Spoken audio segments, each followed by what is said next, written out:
Un dernier bain de foule dans les rues de Rome. Le pape François s'est offert ce qu'il aimait le plus au monde, ce contact direct avec les fidèles et les anonymes. Le cercueil vient de parcourir 6 kilomètres, applaudi, vous l'avez vu, par des dizaines de milliers de personnes, avant d'arriver donc dans sa dernière demeure, cette basilique Sainte-Marie Majeure. Ce matin, la cérémonie plus traditionnelle a eu lieu sur la place Saint-Pierre, des funérailles que le pape avait voulu les plus sobres possibles. Les meilleures images commentées pour nous par Jérôme Garot.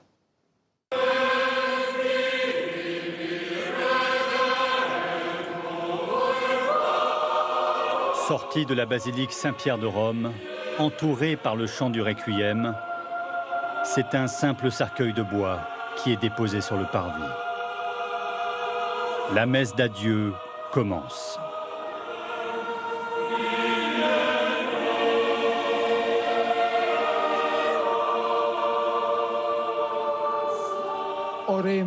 Seigneur Dieu, pasteur immortel des âmes, regarde le peuple qui te supplie, donne à ton serviteur, le pape François, ta miséricorde. Funérailles célébrées devant 170 délégations internationales, 250 cardinaux, 700 évêques et prêtres.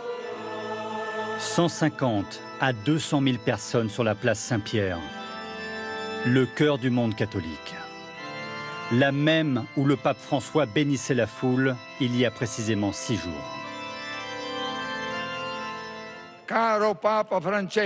Cher pape François, nous te demandons maintenant de prier pour nous et que du ciel, tu bénisses l'Église, Rome, le monde entier, comme tu l'as fait dimanche dernier depuis le balcon de cette basilique.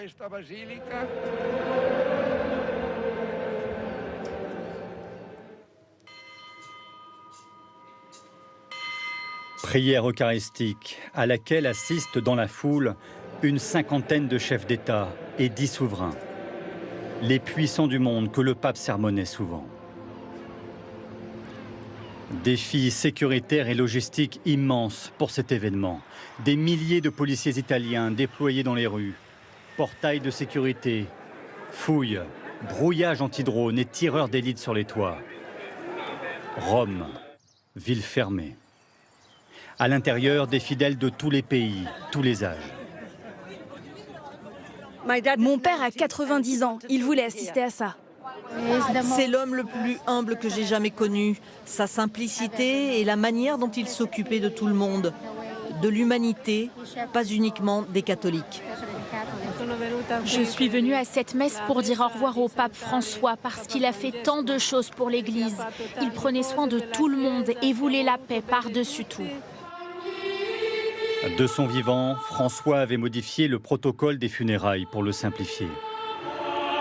À l'issue de la cérémonie, le cercueil est transporté à travers la ville éternelle, à bord d'une voiture blanche, pour être mis en terre dans la basilique Sainte-Marie Majeure, où le pape aimait prier.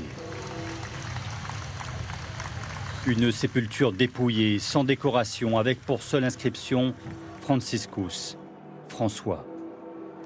C'est la première fois depuis plus d'un siècle qu'un souverain pontife est inhumé en dehors du Vatican. Et on va retrouver David de Arrojo en direct devant cette basilique Sainte-Marie Majeure où le pape s'apprête à être inhumé à huis clos. Une tombe devant laquelle le public pourra se recueillir dès ce soir, David. Absolument, dès ce soir, 21h, ça y est, le Vatican l'a annoncé, eh bien, les portes dorées de cette basilique Sainte-Marie Majeure vont se rouvrir et pourront accueillir les milliers, même les dizaines de milliers de fidèles qui sont autour de nous et qui attendent depuis très tôt ce matin de pouvoir saluer une dernière fois le pape François sur sa tombe à l'intérieur donc de la basilique. Ce sera en fait comme si nous assistions ici à la naissance d'une sorte de lieu de pèlerinage, puisque autour de nous des milliers de personnes viennent de partout dans le monde. On a vu des drapeaux argentins, brésiliens, italiens, mexicains, français évidemment. Et puis pour deux raisons. Nous sommes tout près de la gare de Termini. C'est un peu l'équivalent de la gare du Nord à Paris par exemple, extrêmement facile d'accès pour les fidèles et pour évidemment les touristes. Et puis évidemment la dernière raison, elle est parfaitement symbolique. Ici c'est un quartier populaire comme le souhaitait le pape François. Quartier populaire pour un lieu de pèlerinage populaire. C'était ce qu'il souhaitait. Un dernier mot, une pancarte en témoigne. Elles viennent de l'afficher juste ici en dessous des fenêtres. Grazie Francesco en italien. Merci François. Symbole que donc un lieu de pèlerinage est en train de naître sous nos yeux. Merci beaucoup David. Alors cette cérémonie religieuse catholique a aussi été un moment, on le disait, très politique. Étaient présents 50 chefs d'État, une dizaine de souverains, les dirigeants d'un monde plus fracturé que jamais. Volodymyr Zelensky et Donald Trump se sont d'ailleurs rencontrés avant la cérémonie, échange dont vous allez voir la photo d'un instant à l'autre. Une autre entrevue pourrait avoir lieu alors que les négociations avec la Russie semblent s'accélérer. Lors de l'homélie, le doyen des cardinaux a rappelé combien le pape François n'avait cessé d'interpeller les grands de ce monde sur les guerres et la construction des murs. Olivier Santiki. Chefs d'État et de gouvernement, membres de familles royales, ministres ou ambassadeurs, une cinquantaine de hauts responsables a convergé vers Rome à l'occasion d'obsèques très diplomatiques. Le plus inattendu peut-être, Volodymyr Zelensky. Hier encore, il laissait planer le doute. Il est bien là et a même rencontré Donald Trump. Dialogue inopiné, presque surréaliste, à l'intérieur de la basilique. 2 chaises, 15 minutes, en présence ensuite du Premier ministre britannique Keir Starmer et d'Emmanuel Macron. Un deuxième rendez-vous est prévu cet après-midi pour tenter d'infléchir la position de l'homme le plus puissant du monde. Pour son premier déplacement officiel, le président américain met une pression maximale sur son homologue ukrainien. Il veut le contraindre à de grosses concessions territoriales dans le conflit en cours avec la Russie. Le président Poutine, lui, a envoyé sa ministre de la Culture. Autre échange non filmé, celui de Donald Trump avec la présidente de la Commission européenne, Ursula von der Leyen. Une rapide poignée de main, quelques mots seulement, en pleine guerre commerciale avec les 27 membres de l'Union. Au moment de la paix du Christ, pendant la messe par exemple, salut courtois, mais sans chaleur, entre les présidents français et américains. La séquence protocolaire, millimétrée, doit beaucoup à Giorgia Meloni. La chef du gouvernement italien n'a pas ménagé ses efforts pour faciliter ses apartés politiques et accueillir, entre autres, le président de l'Argentine, pays natal du pape François, ou celui du Brésil. Enfin, parmi les invités, de nombreux représentants de familles royales, dont le prince William, le roi Philippe d'Espagne et son épouse, et Albert de Monaco. Et aux côtés de ces puissants, des centaines de milliers de personnes étaient aussi présentes à Rome aujourd'hui, des fidèles et des touristes de toutes les nationalités, à commencer par des Français. Certains étaient en vacances dans la capitale italienne, d'autres ont fait le voyage pour l'événement. Lise Cloy, David Bordier et Pauline Lormand. Au milieu de la foule, rendue muette par les chants, Édouard et Marie se sont retrouvés là par hasard, au détour de leurs vacances. On assiste à ce moment magique qui sera un moment probablement d'histoire, donc magnifique. On sent un moment particulier, donc beaucoup de chance d'être là encore une fois. Là, il y a le cercueil qui arrive, ça m'émeut encore plus. Voir une dernière fois le pape, pouvoir lui adresser un ultime adieu. Pour être aux premières loges, ces adolescents du diocèse de Haute-Savoie ont sacrifié une partie de leur sommeil. Ce matin, nous sommes debout depuis 5 heures pour participer aux funérailles de notre pape. Déterminés et bien équipés.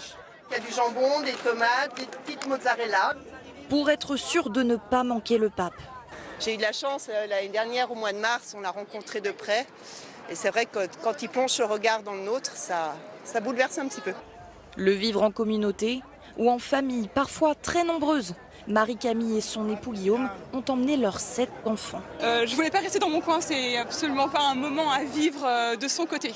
De voir autant de monde pour le pape, même si c'est effectivement le pape, mais c'est incroyable. Inoubliable sans doute, même pour le plus jeune de la fratrie, qui n'a que 2 ans.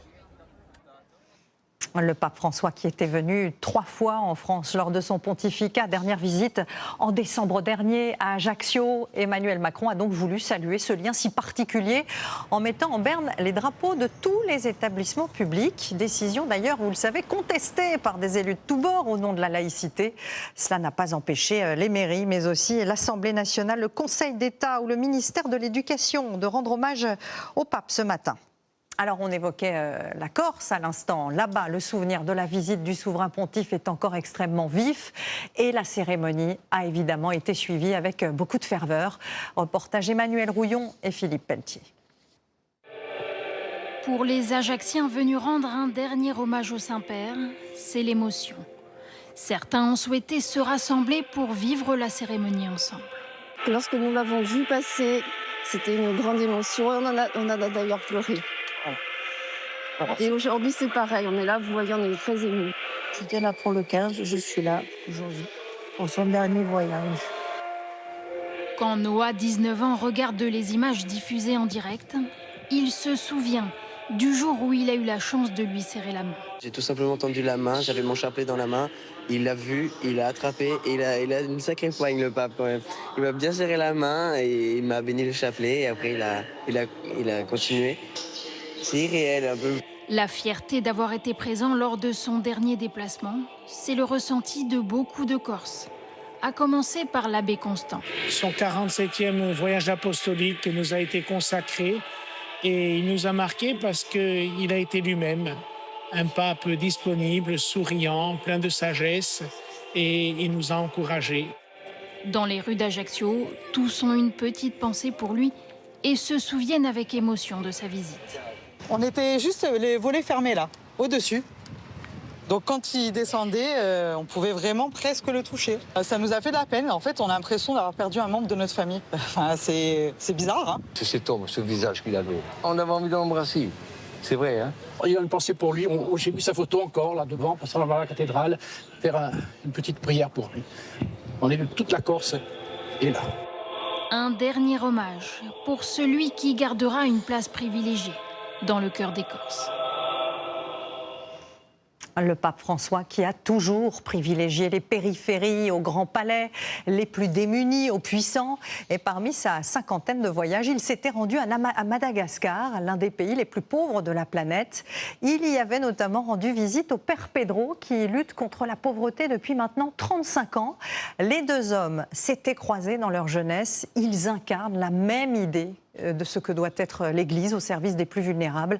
Reportage sur place, Mathieu Desmoulins, Léonard Attal et Julie Janus. Son visage et son nom s'affichent dans les gymnases et à chaque entrée d'Akamassoa. Il partira jamais d'ici. Non, on va laisser toujours là. Entre le pape François et le père Pedro, plus de 50 ans d'histoire croisée. Depuis leur Argentine natale où il fut son élève dans les années 60 et cet engagement commun en faveur des oubliés. On vient de l'Argentine, dans le sud. Nous sommes tellement au sud qu'on nous a souvent oubliés. Heureusement que l'Argentine est très forte en football et que vous vous occupez de l'Argentine à cause du football. Vaincre la misère au corps à corps. C'est dans cet esprit que le père Pedro s'est installé à Madagascar, l'un des pays les plus pauvres au monde il y a 50 ans. Je n'ai pas le droit à parler ici, il faut agir. Avec l'idée de ce village humanitaire en banlieue de la capitale. 25 000 logements et presque autant d'enfants scolarisés. Un lieu fidèle à la vision de François, qu'il a d'ailleurs gratifié d'une visite papale. C'était en 2019.